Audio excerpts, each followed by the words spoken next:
नमस्कार दोस्तों, स्वागत है आपका स्टडी आईक्यू में। आज हम लोग बात करने वाले हैं फिर से एयू के यूएस के बारे में, ऑकस पैक्ट के बारे में। हम क्वाइट श्योर कि आपके दिमाग में अब तक सवाल आ रहा होगा, सर हम लोग इतनी ज्यादा इस ऑकस पैक्ट के बारे में चर्चा क्यों कर रहे हैं। हम लोगों ने मल्टीपल डायमेंशंस से डिस्कशन किया हुआ है। ऑकस डील की वजह से फ्रांस के ऊपर क्या परिणाम पड़ा हुआ है, इसके ऊपर हम लोगों ने एक लेंदी डिस्कशन किया हुआ था। इसके अलावा ऑकस पैक्ट की वजह से इंडिया क्या कंफर्टेबल है, इसके ऊपर हम लोगों ने चर्चा की थी। और आज हम लोग बात करने वाले AUKUS pact which is born in secrecy will have implications for Australia and the region. तो हम लोग यहाँ पे बात करेंगे क्या इसकी इंप्लीकेशन हो सकती है ऑल ओवर द वर्ल्ड। तो मैंने यहाँ पे 5 सवाल उठाए और उन 5 सवालों के जवाब देने की मैं कोशिश करूंगा।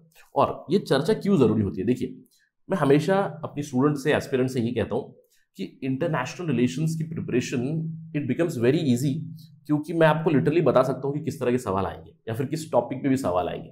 क्योंकि अगर आपको जनरल स्टडीज की बात करनी है, आई एम क्वाइट श्योर कि आपको मेंस में एक सवाल इंडो पैसिफिक या फिर क्वाड या फिर नाउ ऑकस, इन तीनों टॉपिक्स में से अगर आपको इंडो पैसिफिक की बात करें, you are bound to get some sort of a question, some sort of related question like this. तो किसी भी पर्सपेक्टिव से हो सकता है, वर्ल्ड पर्सपेक्टिव से या फिर इंडिया पर्सपेक्टिव से, है ना। तो हम लोगों ने उसके ऊपर चर्चा जरूर की थी। तो आज हम लोग पूरे विश्व के ऊपर क्या परिणाम हो सकता है, रीजन के ऊपर क्या परिणाम हो सकता है, इसके चलते 5 सवाल उठाएंगे और उन सवालों के जवाब देने की कोशिश करेंगे। और अगर आपको इस पर्टिकुलर लेक्चर में मेरी एनर्जी थोड़ी सी कम लगे तो it is quite understandable, because I have a little bit of throat infection, right. तो ये सारी इंफॉर्मेशन लेने के लिए ऑकस पैक्ट के बारे में मेरे साथ बने रहिए स्टडी आईक्यू पर। मैं हूं आपका दोस्त राहुल सायोंकर। अगर आप मुझे फॉलो करना चाहते हैं, you can follow on the ID @rahulsai222। इसके अलावा अगर आप यूपीएससी सिविल सर्विसेज की तैयारी कर रहे हैं या फिर स्टेट पीएससी की तैयारी कर रहे हैं, तो डू विजिट studyIQ.com या फिर डाउनलोड करें हमारे ऐप गूगल प्ले स्टोर से, राइट। खबर तो आप जानते हैं, हम क्वाइट श्योर कि हम लोग इस चीज़ को कंटिन्यूसली फॉलो करते हुए आ रहे हैं। सितंबर 15 को ऑकस पैक्ट या फिर ऑकस डील अनाउंस की गई थी। ऑकस में ऑस्ट्रेलिया है, यूके है, यूनाइटेड स्टेट्स है। और इस जो पैक्ट को अनाउंस किया गया था एक पर्टिकुलर दृष्टिकोण से, to counter the Chinese, correct.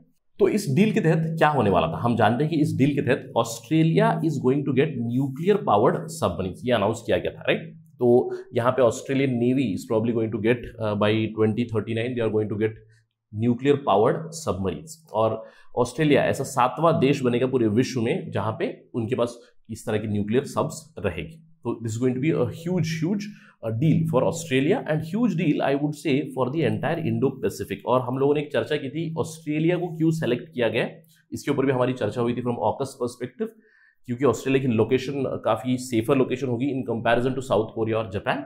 And again many of you did point out कि अगर हम लोग ऑकस डील के बारे में बात करें, ऑकस डील ऑस्ट्रेलिया, यूएस और यूके यानी कि प्रिडोमिनेंटली इंग्लिश स्पीकिंग या फिर पार्ट ऑफ एंग्लोस्फीयर है। Again that is also very important factor there, क्योंकि इन तीनों देशों के रूट्स में कहूँगा एक ही जगह से आते हैं, that is from Britain. That is also one of the factors. But आज हम लोग यहाँ पे बात करेंगे इस पर्टिकुलर डिसीजन का क्या परिणाम हो सकता है, what would be the implications. अब पहला इम्प्लीकेशन, पहला सवाल, what would happen to the relations between different democracies.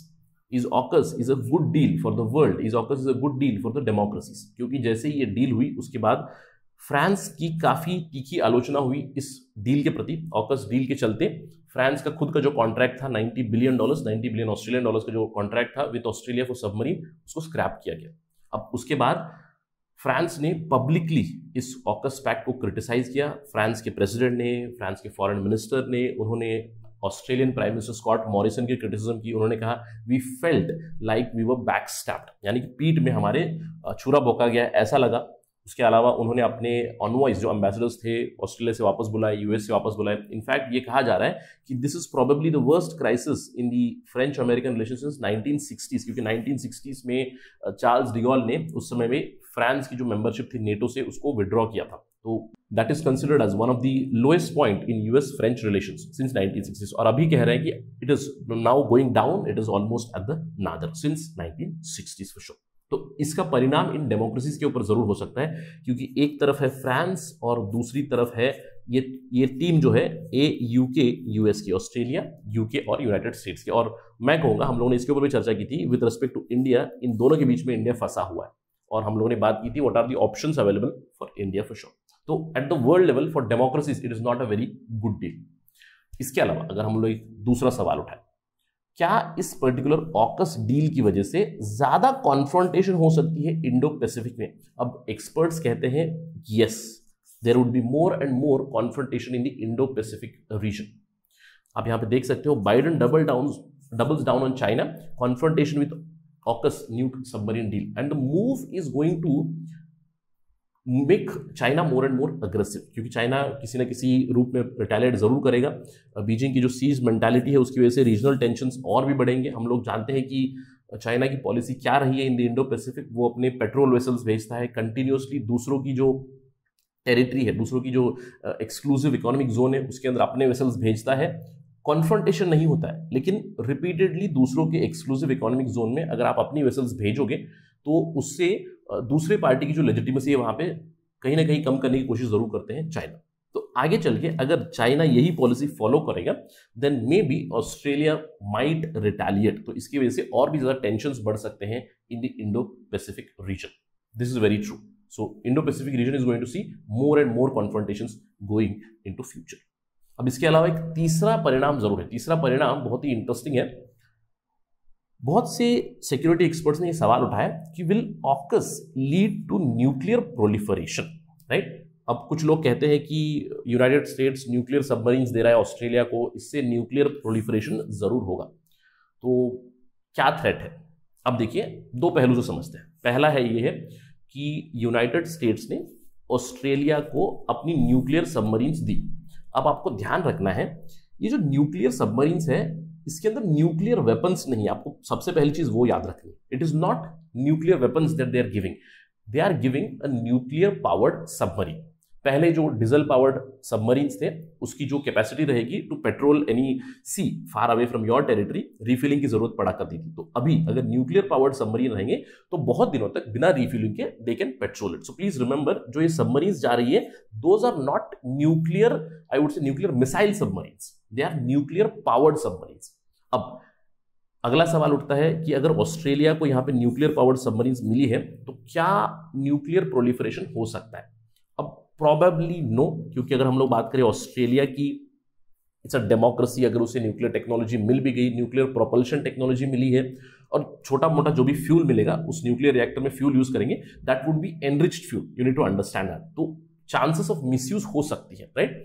तो ऑस्ट्रेलिया के ऊपर हम लोग ये बेट कर सकते हैं कि प्रोबेबली नहीं होगा, क्योंकि they might not tweak with that fuel and then try to create their own nuclear weapons.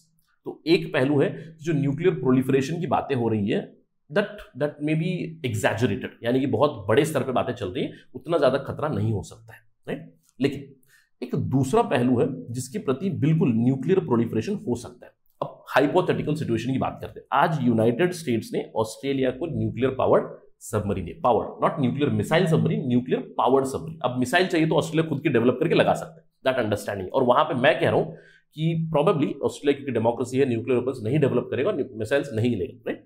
ये सिचुएशन।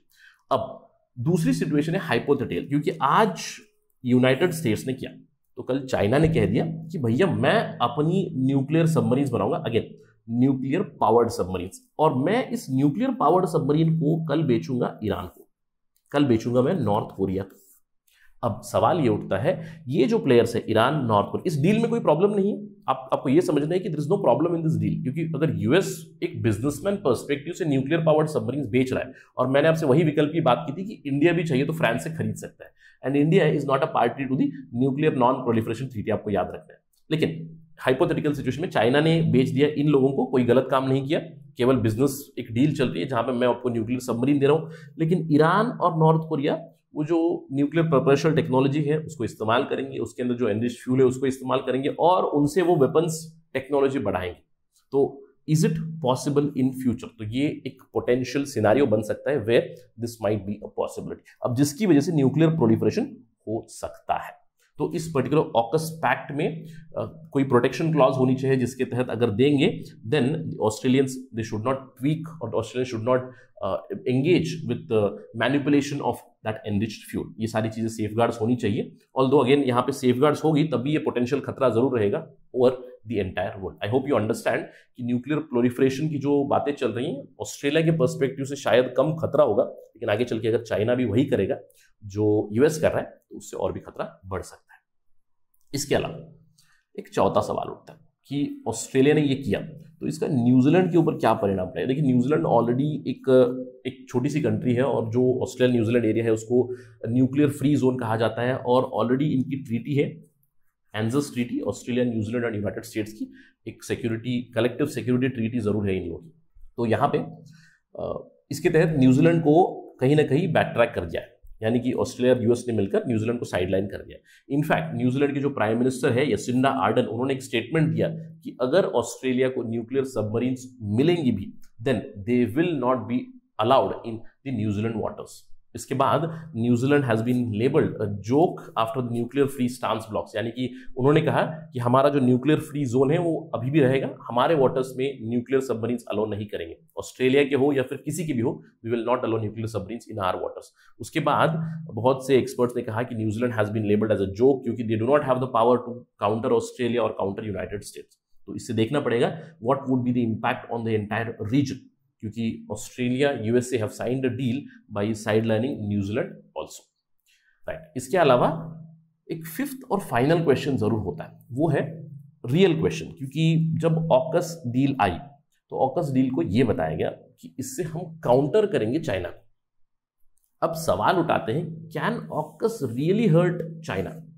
देखिए सबसे पहली चीज, जिस दिन इस ऑकस पैक्ट की अनाउंसमेंट हुई सितंबर 15 को, उसी दिन शाम में चाइना ने सीक किया, चाइना ने फॉर्मली अप्लाई किया ट्रांस पैसिफिक ट्रेड पार्टनरशिप को। वी नो दैट सीपीटीपीपी जो है comprehensive and progressive trans Pacific partnership, जिसमें यूनाइटेड स्टेट्स नहीं है, वहां पे उसकी मेंबरशिप को अप्लाई किया हुआ है।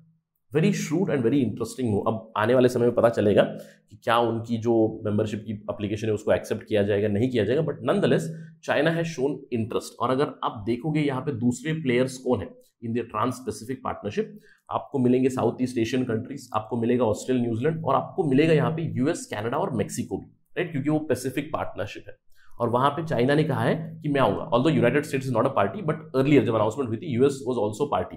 तो सीपीटीपीपी पहले 12 मेंबर्स का था, लेकिन यूएस डोनाल्ड ट्रंप ने कहा कि हम नहीं ज्वाइन होंगे, तो उसके बाद 11 मेंबर पार्टी है। तो मैं कहूंगा उस तरफ से Canada Mexico are part and parcel of this Trans Pacific Partnership, जहां पे चाइना ने कहा है कि वी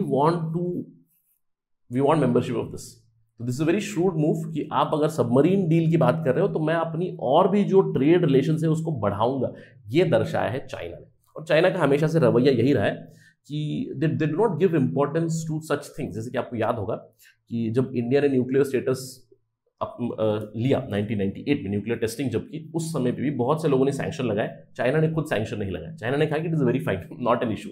तो चाइना जब भी उनके खिलाफ कुछ होता है तो दे नॉर्मली रिडिक्यूल इट, और बहुत सारे स्टेटमेंट्स आते हैं, वो कहते हैं कि Quad is just a photoshop institution, AUKUS के बारे में वो वही कहते हैं, and they just say we mean business. और यहां से भी उन्होंने वही दर्शाया कि वी मीन बिजनेस।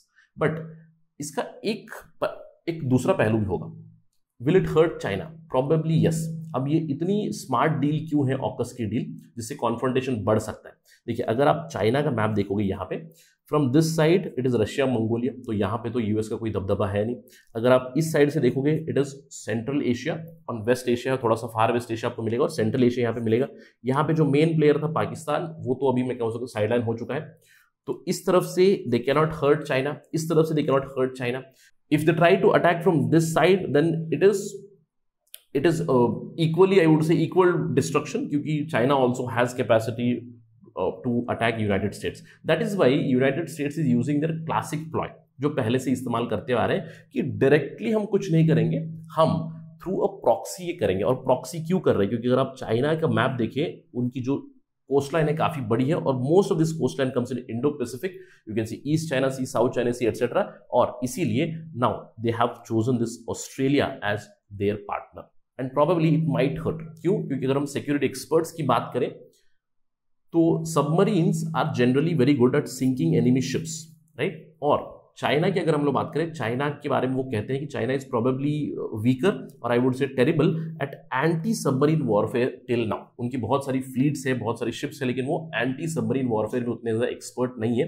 तो कहीं ना कहीं ऑकस डील की वजह से वो हर्ट जरूर कर सकते हैं चाइनीज नेवी को। तो इस सवाल का जवाब तो आने वाले समय में पता चलेगा। अगर कॉन्फ्रंटेशन बढ़ेगी, कॉन्फ्रंटेशन होगी, then will try to understand what will happen. But as of now AUKUS deal की मैं अगर कहूंगा overall it is from the Chinese perspective it is very good. हम लोग तो काफी खुश रहेंगे इंडिया कि अगर चाइना को काउंटर करने के लिए एक बॉडी आ रही है तो इट इज गुड, बट इसके मैं कहूँगा कॉन्स बहुत ज्यादा है। जैसे कि मैंने आपको बताया allies like France, allies like New Zealand, इनको साइडलाइन किया गया है। न्यूक्लियर प्रोलिफरेशन का जरूर खतरा है, क्योंकि आज जो यूएस ने किया है वो चाइना भी कर सकता है।